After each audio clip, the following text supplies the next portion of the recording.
파주시 어린이집 아동학대 사건을 보면 아직도 현장 대응 체계에 큰 문제가 있어 보입니다. 계속되는 아동학대 방지 시스템 먹통 사태 더 이상 방치할 수 없습니다. 2020년 정은희 사건 이후 아동학대 방지를 위한 사회적 노력이 있었지만 다시금 경기도 파주에서 불행한 일이 발생했습니다. 파주시 한 어린이집 교사가 최소 8명의 아이들에게 240여 차례 상습적인 학대를 한 사실이 드러나 충격을 주고 있습니다.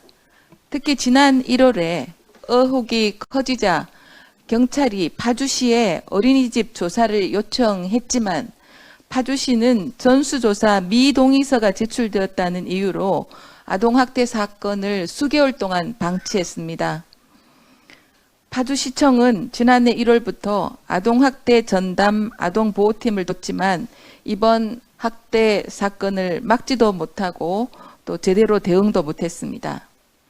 지난해 1월 국회는 정은희 사건이 공론화된 지 일주일 만에 아동학대 신고가 있을 시 즉각 수사에 착수하도록 한 일명 정은희법, 아동학대 범죄 처벌법을 통과시켰습니다. 전국적으로 아동보호 대응체계 확립에 나섰지만 파주시 어린이집 아동학대 사건을 보면 아직도 현장 대응체계에 큰 문제가 있어 보입니다. 원인이 무엇인지 반드시 찾아내서 고쳐야 합니다. 이는 비단 파주시만의 문제가 아닐 것입니다. 전국적으로 아동학대 예방 시스템을 점검하고 재발 방지 대책을 다시 마련해야 합니다. 아이들의 억울함을 밝혀내는 것은 결국 어른의 몫입니다. 우리 아이들이 보내는 구조 신호에 화답해야 합니다.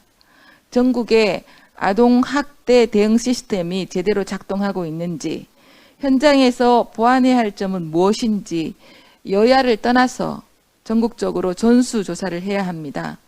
또한 제도적 미비점을 국회가 나서서 개선해야 합니다. 아동학대 예방과 신속한 대응도 중요하지만 피해 아동의 치료와 회복에도 많은 관심과 지원이 필요합니다. 아동보호 전문기관, 학대 피해 아동 쉼터, 아동 일시보호시설, 아동학대 상담 치료시설 센터 등을 확충하고 또 피해 어린이집 전원 문제 등도 내실 있게 운영할 수 있는 방안도 마련해야 합니다. 저희 국민의힘이 아동학대의 예방과 보호, 지원에 최선을 다하겠습니다.